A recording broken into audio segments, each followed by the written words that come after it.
Hello friends, welcome to Nandkishore classes. आज का lecture बहुत ही इंटरेस्टिंग होगा क्योंकि आज जो हमने क्वेश्चन सेलेक्ट किया है वो हमारे व्यूअर्स ने सेंड किया है। एक्सपोनेंट्स एंड पावर्स और अलजेब्रा दोनों का मिक्सचर है और बहुत कुछ सीखने को मिलेगा। कंसेप्ट्स बहुत अच्छे से क्लियर होंगे। पहले क्वेश्चन ध्यान से पढ़ लीजिए। आपके सामने है 3 to the power x is equal to 2 to the power y is equal to 6 to the power minus z।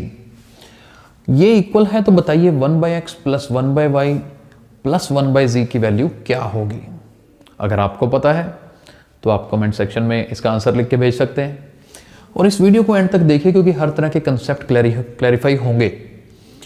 इस क्वेश्चन को करने के लिए मैं सबसे पहले क्या कर रहा हूं, ये जो तीन वैल्यूज मुझे इक्वल गिवन है ना, मैं क्या कर रहा हूं, इन्हीं को ध्यान से देखिएगा, इन्हीं को मैं इक्वल तो हैं 3 power x is equal to 2 power y is equal to 6 power minus z, मैं इन्हीं को k के इक्वल सपोज कर लेता हूं कि इन सब का आंसर सेम है, k मान लिया।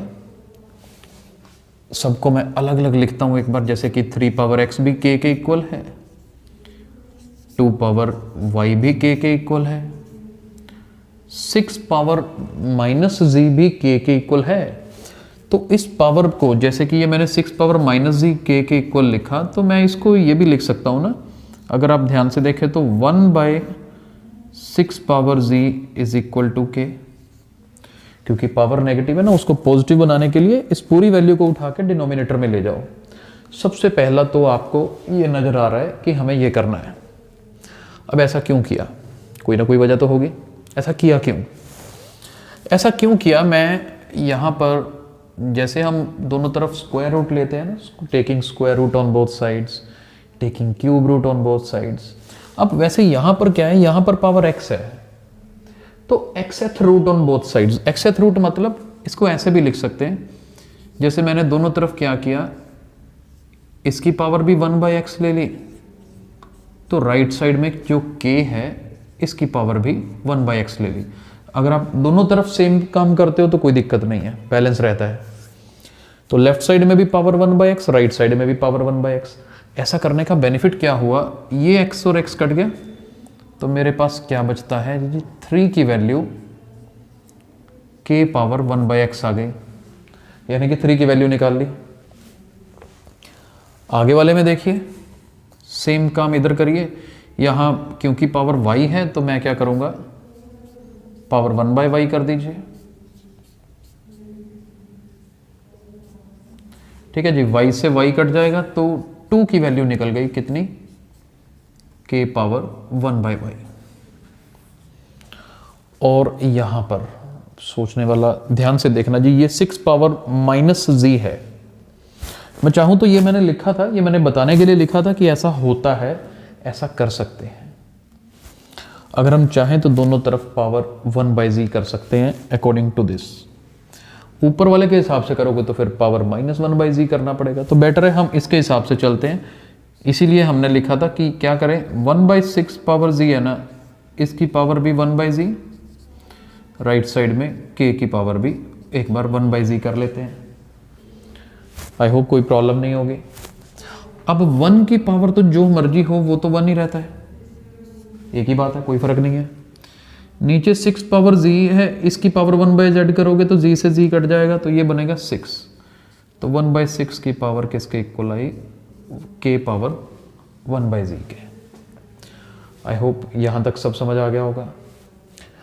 अब मैं क्या चाहता हूं कि 3 की वैल्यू आ गई, 2 की आ गई, मैं 1/6 नहीं, मैं 6 की वैल्यू बनाना चाहता था। किसकी वैल्यू चाहता हूं, 6 की वैल्यू। ये जो k पावर 1/z लिखा ना, एक्चुअल में तो नीचे 1 है डिनोमिनेटर। अगर मैं फ्रैक्शनल फॉर्म में लिखूं तो दोनों तरफ रेसिप्रोकल ले लेते हैं। क्या ले लेते हैं, रेसिप्रोकल लेते हैं। अगर मैं 1/6 का रेसिप्रोकल लूंगा, उल्टा करूंगा तो ये 6 बनेगा।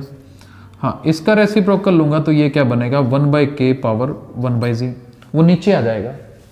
अब नीचे वाली पावर को अगर ऊपर लेके जाना हो तो क्या करते हैं, नेगेटिव हो जाती है। तो 6 की वैल्यू ये आ गई।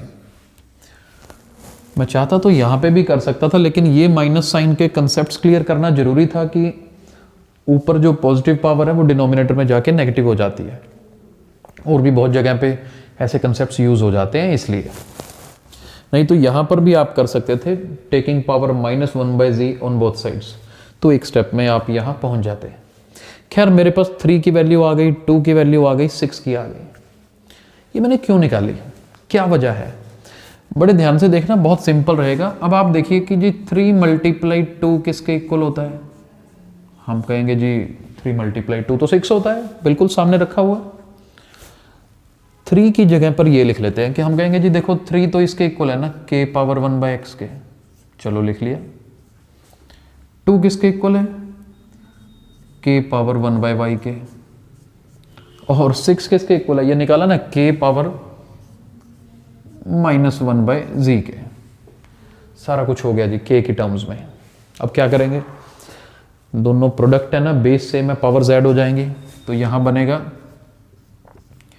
k power 1/x plus 1/y और राइट साइड में k पावर -1/z।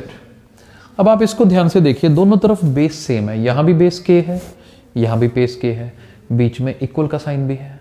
तो इसका मतलब क्या हुआ, अगर लेफ्ट साइड राइट साइड के इक्वल है, बेस सेम है, तो ऊपर एक्सपोनेंट्स भी सेम होंगे। दैट मीन्स कि ये जो 1/x प्लस 1/y है, it should be equal to -1/z। तो अब देखिए आप, ये जो -1/z है ये लेफ्ट साइड ले आइए तो प्लस का 1/z हो जाएगा और आंसर क्या आएगा 0, क्योंकि राइट साइड में जो टर्म थी आप उसको उठा के लेफ्ट साइड ले आए हैं तो उधर कुछ भी नहीं बचा, राइट साइड में कुछ भी नहीं है तो मतलब 0 है। तो 1/x plus 1/y plus 1/z का आंसर कितना है, 0 है।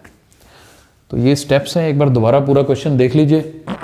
आप स्क्रीनशॉट ले सकते हैं, क्योंकि बहुत लोग ये कहते हैं कि सर एक बार साइड हो जाया करो ताकि हम पूरे क्वेश्चन का इकट्ठा स्क्रीनशॉट ले सकें, तो डेफिनेटली लीजिए, बच्चों के लिए भी हेल्पफुल रहेगा। तो आई होप कि आपने जो ये क्वेश्चन है कंसेप्ट्स क्लियर हो गए होंगे, जो रूल्स हमने यूज़ किए वो भी समझ आए होंगे और वीडियो पसंद भी आया होगा। और अगर आपको ये वीडियो पसंद आया है तो इसको लाइक और शेयर जरूर करिए। Thank you so much.